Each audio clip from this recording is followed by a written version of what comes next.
Hello everyone, I'm Sean Almeida, CEO of Vestor.Estate. Today we're going to talk about the three biggest myths of real estate in Ukraine. The first myth, paying for a property in cash is legal. This is not legal unless the value of the property is less than 50,000 hryvnia, which is very, very unlikely to find.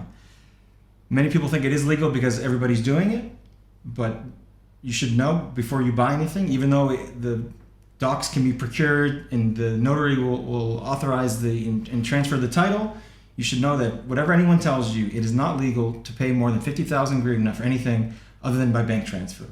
So you should know that. And so what are the repercussions that could happen? The deal could be declared null and void if it's found out that it was paid for in cash. And in that case, the money should be returned to the parties, and each party can be fined anywhere from 10 to 50% of the value of the deal.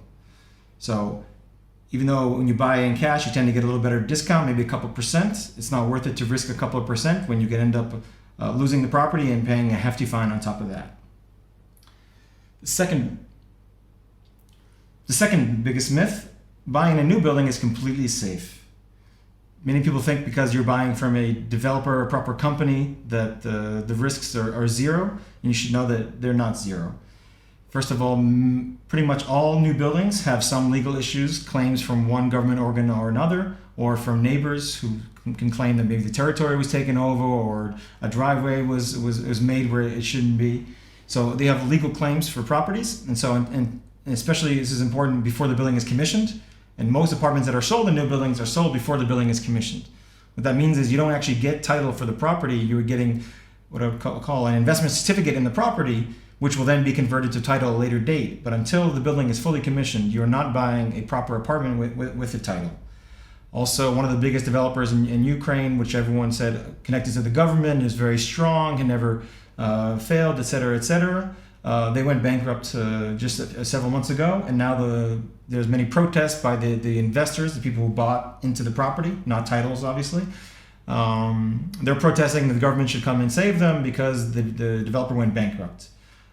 They've transferred the properties that were being built and not commissioned to other developers, so there's like legal issues with that. You buy with one company that goes bankrupt, and now another company is supposed to develop it. It could be more reliable, less reliable, you don't know. So before you buy a new building, even though it looks nice and it has a company and a nice little sales office, it doesn't mean that it's completely safe.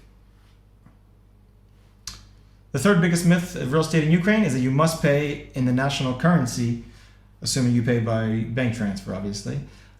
This is not always the case. Of course, if it's two locals, two resident Ukrainians, and they want to purchase and sell a property between each other, they must do it first by bank transfer. Secondly, it must be in the national currency. There's a big exception to this rule if you are a foreigner, you're considered a non-resident, and you are able to pay for a property in a foreign currency, typically dollars or euros. Sometimes even lawyers, even the banks themselves sometimes will say this, they will regurgitate this phrase, any transaction on the territory of Ukraine must be in the national currency, blah, blah, blah. That is not true if one of the parties is a non-resident. In most cases for us, it's the buyer is a non-resident, and they transfer US dollars mostly directly to this seller who is usually Ukrainian, and they receive dollars and they're able to keep the dollars in their account or withdraw the dollars according to the bank rules and such. So it's one other thing when some people tell you that you cannot do something like pay with dollars when you're a non-resident. It's not true, and we have done it many times. So I hope these three big mythbusters were helpful. Please follow us here and on Facebook to learn about more developments in the Kyiv real estate market. Thank you.